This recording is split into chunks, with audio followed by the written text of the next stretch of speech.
আজকের এই সভার সভাপতি,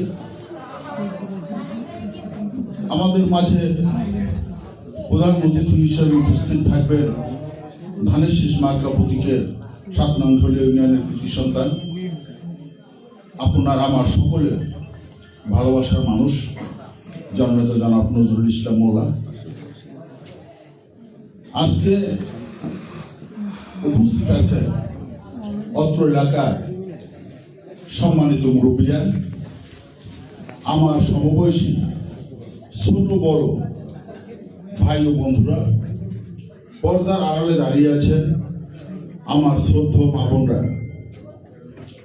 সামনে সারিতে যারা আমরা বসে আছি, আপনাদেরই সন্তান, আপনাদেরই ভাই, আপনাদেরই বন্ধু, আপনারা সকলেই আমাদেরকে চেনেন, যার কারণে আমি সকলের নাম বলে আপনাদের মূল্যবান সময় নষ্ট করলাম না।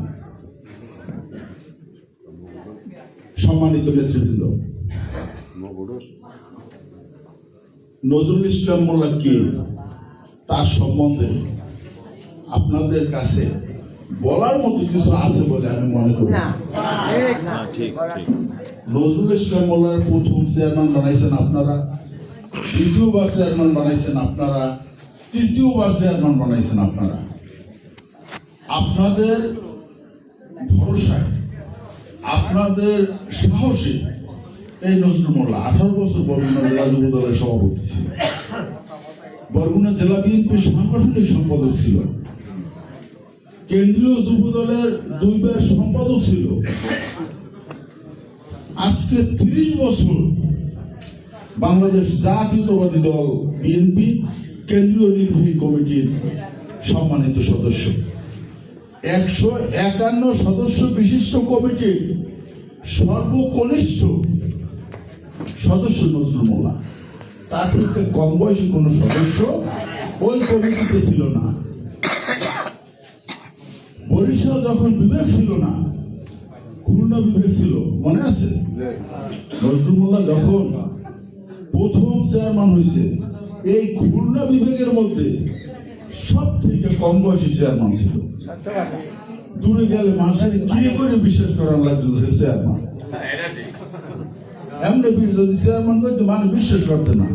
খুলনা বলে পানির মধ্যে আর দিয়ে ঘিরে কইছে চেয়ারম্যান, এর প্রমাণে বিশ্বাস করছে। তাইলে আজকে নজরুল মোল্লা এতগুলো পদ পাইছে, তার অবস্থান এত দূরে গেছে, কারণ কি? এর পিছনে কারা? এর পিছনে আপনারা। ঠিক, আমার বাবা সংসদ সদস্য নির্বাচন করছে, কবুল করে না, হয় নাই, সে যে করছে কাদের ভরসায় করছে? আপনাদের ভরসায় করছে। আবার নজরুল মোল্লা আজকে কিছুদিন আগে জেলা বিএনপির আহ্বায়ক হয়েছে, এই যে যুদ্ধ করছে, আহ্বায়ক হয়েছে। আল্লাহর রহমত এবং আপনাদের ভালোবাসা না থাকলে এটা কোনো প্রকার সম্ভব হতো না। আজকে নজরুল মোল্লা যে মনোনয়ন পাইছে আপনাদের দোয়ায়,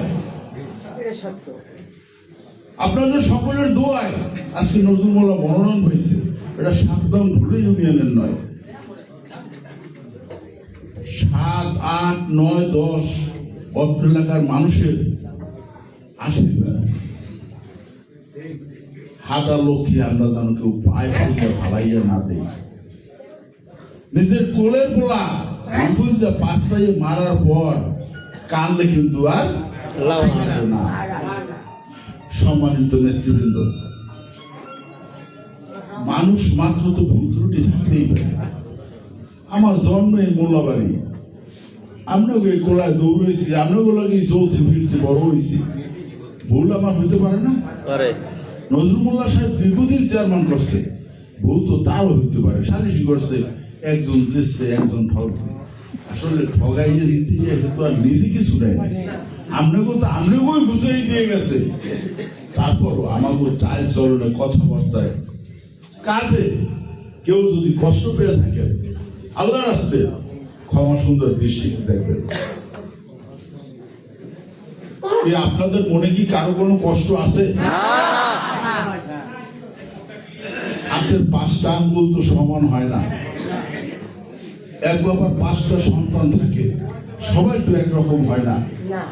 এখন আমি যদি একবারের বেড়া ভাঙি, বিচারে বেকার মানছে হ্যাঁ না এই বিচারটা কি এখন আরেকজনের করা লাগবে না আরেকজনের করবেন তাইলে কারো দোষে কারো লাগে রাগইয়া সেই দোষে নজরুল মোল্লার কেউ দোষী করবেন না। আজকে যদি আমরা নজরুল মোল্লারে দোষী করতে যাই, আপনারা শুধু 10 বছর পিছনে যান, দেলোয়ার মিয়া এমপি ছিল না, আমরা চাকর দিয়ে এমপি বানাই দিছি, কয়েকদিন আগে টুকুমিয়ার এমপি বানাই দিছি না, কিংবা 7 নম্বর আবার হোক করি আমি যদি এমপি হই সর্বপ্রথম কাজ আমি হাকম করতে শুরু করব। মোল্লার আইছে যে আমি এর আগে আপনার দাঁড়াই না, এটা আমি অন্যায় হচ্ছি, আওয়া উচিত ছিল, ভুল হয়েছে, এরপর আমুটাও আমরা খোঁজ খবর বললাম ও ভাই এমপি হওয়ার পর আইলে দেলোয়ার মিয়া ট্রলার চালায় গাঙ্গিতে গাঙ্গিতে গেছে, বাইক বেজে কথা কই গেছে, হ্যাঁ পর আর আইলে কথা কই আয় না। এমপি হওয়ার পরে সর্বপ্রথম সে কাজ করছে কি জানেন, প্রত্যেকটা এমপির একটা স্পেশাল বরাদ্দ থাকে। সর্বপ্রথম তার 6 নম্বর ইউনিয়নে যে নদীর পাড়ের ভাঙ্গলকুল সেই জায়গায় ব্লক ফেলাইছে, মগো মোল্লারাই হেলাইছে নলি বড়জলা এই বিশ্বের পারে কোনো ব্লক আছে নাই।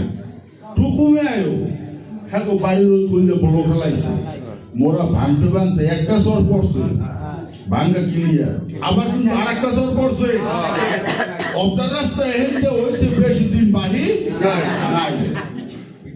সানপুর বিভিন্ন জায়গায় দেয়া, আমি বিভিন্ন জায়গায় বলি, আমাকে ইউনিয়নই বেশি বলি, আর 10 নম্বরে বলি কেন আসলে আমাকে পৌঁছায় বলে আছে।